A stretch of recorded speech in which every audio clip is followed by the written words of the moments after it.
Dragonball Daima, episode 19, titled Betrayal. We see our heroes return to adults. We see Super Saiyan 4 Goku transform at will, not through magic, and we discover Vegeta's biggest secret.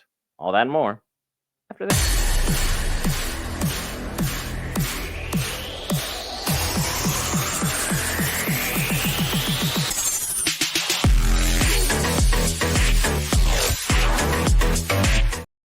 All right, guys, Brent here back for Geek Variants. We're going to cover all things Marvel, DC, Lord of the Rings, anime, gaming, Star Wars, and more. This time, Dragon Ball Daima episode 19, titled Betrayal. And if you're someone who is kind of on the fence waiting for our heroes to return to adults, look no further. This is the episode for you. Everyone is back in action at their regular size, Dende included.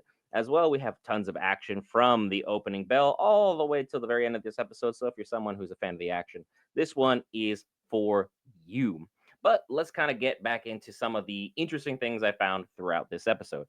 I find that Aransu is a little bit questionable in her motives. Why in the world would you hire a spy, only teach him the language of Namekian, and then have him make the wish on your behalf? If I'm an evil villain, I'm cutting out the middleman and just, going straight that way. But hey, that seems to be her concern, as well as we figure out why Vegeta's biggest secret is what it is. The easiest way for him to get back out of a fight? Bulma decided that, hey, Vegeta, you need to come and let the others help out in this fight, or I'm no longer going to take a bath with you. That's right. The prince that was promised, Super Saiyan 3 Vegeta, takes a bath with his wife. Just saying, I don't care how muscular or buff or tough you think you are, unless you're the prince of all Saiyans, even he still listens to his wife and takes baths with his wife. What Bulma says goes. We all know how things go in that household. The billionaire woman speaks. The man listens. And for all intents and purposes, let's get in some more detailed breakdown of what actually happened throughout this episode. We pick up where Glorio left off.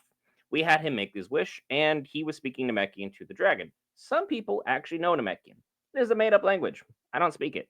However, there are far better educated fans out there who translated it, so we knew at the end of the episode that Glorio wished for everyone to return to their original size. Everyone all the way down to Dende, back up to normal size, so they're ready to rock and roll. And their powers, as their size has increased, is now increased as well. It's just very, very simple physics in terms of, if you're kid size, kid punch. Adult size, adult punch. You wouldn't take a Pee-wee player and be like, hey, look, go into the NFL and go play against Ray Lewis. Ray Lewis is going to catch another charge if that happens. I'm just saying. So with all our heroes back in their regular size, ready to rock and roll, Vegeta astutely points out to Goku, hey, it's my turn. You've had your fun. Let me go ahead and hang out with Goma. I'm going to have a little bit of beef with him. I want to settle the score as it is right now, which Goku actually acquiesces rather quickly, which is pretty shocking in terms of him, because I didn't really feel that Goku would have backed down that easily, especially considering this is a fight, and this is kind of the only thing he lives for at this moment. If you notice, he hasn't complained once about Gohan not being there, or Chi-Chi not being there, or even Goten not being there. He's just kind of like, going about his business per standard and having a great time in doing so. While this conversation is playing out, we also see that Aransu is kind of like, wow, Glorio, I'm a little ashamed of you. Which, hey, I get it from her perspective as well. This is the betrayal of the episode. But at the same time, she seems to be taking it pretty much right on the chin and really, really well. She's just kind of like, after everything I did for you, you're still going to do me like this? All right, I guess. If that's the decision you make. And Glorio was like about to explain himself and why things were what they were with her. She was just like, I don't even need it. I don't want to hear it. Go ahead, go about your business. So Glorio goes off and tries returning to our heroes. And as he's about to like explain to everyone that, hey, I've been a spy this whole time. I know I was going to betray you guys, but ultimately I couldn't even pull that up. And I decided to do what I did and, fix the situation. He's greeted immediately by everyone with open arms, and Goku, 19 episodes in, 19 episodes, all 20 minutes of action minimum, just now got this man's right. Someone needs to test him for his IQ. Does he even know who Vegeta is anymore? Or does he just recognize that little air of annoyance and the little blonde hair poking up at him from down below? Just pointing that out there. We need to figure this out as a fandom and together see what's going on there. Vegeta finally goes Super Saiyan 3 as an adult, and this is exactly what we were promised for, I don't know, latter half of a decade now. And I know we have cooler forms, more unique forms, but look, just seeing that he did it did a little bit something for me as a Vegeta fan for all these years, finally be able to actually visualize what we had on screen. And he went ahead and gave Goma the business. Unfortunately, Goma is someone with infinite hacks. The tertian oculus, or the third eye inside of his forehead, has basically unlocked all of his abilities, so his stamina completely replenishes, his body regenerates. He's impenetrable. You cannot defeat this man.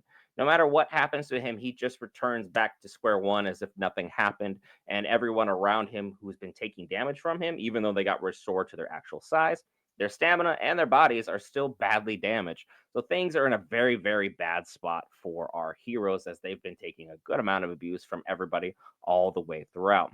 Aransu, being the intelligent individual she is, goes, "Hey, go ahead and go get my book from home.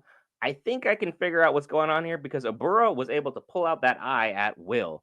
And like he would just, pop it in as necessary to keep control of the realm, as things kind of played out, which Aburo is, of course, Buro's father. She gets her book. Her and Do are just rapidly flipping through the book. They find the page that they're looking for. It turns out 3 taps to the back of the head, well, punches in this case, because this is going to be a straight up bloodbath of a fight.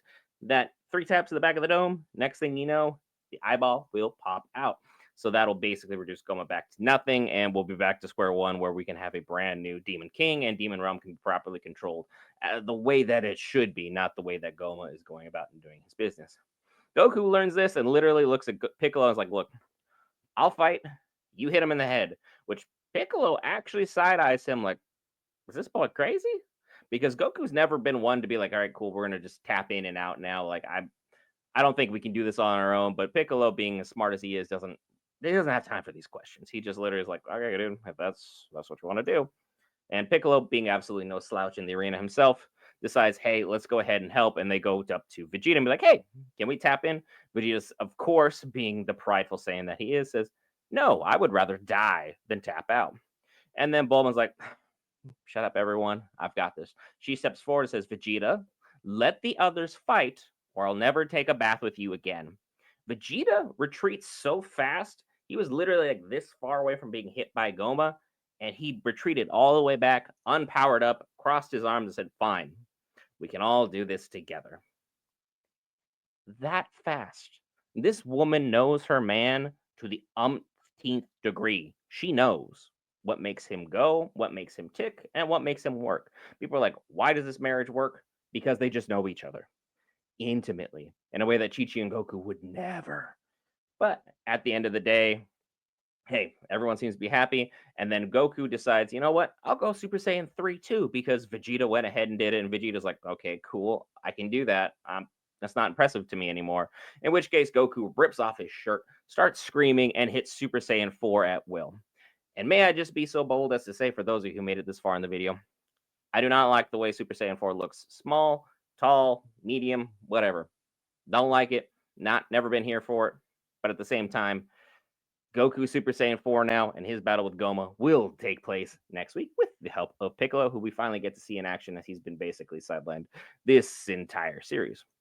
What you guys have need to do, hit that lovely subscribe button. Clearly, you've been following along with us on our journey throughout this series. It's completely free. It's down in the subscription box below, entirely free. And I may even give you a little sphere right here in the center, in which case you can go ahead and click at the end of the video and join us as always. Likes, comments, all that good stuff. YouTube, I hit the algorithm thing. I'm Brett for Geek Variants. I'll see you tomorrow for solo leveling. Once more, Sung Jin Woo going off to some crazy battles with the Demon King. Let's talk about it then.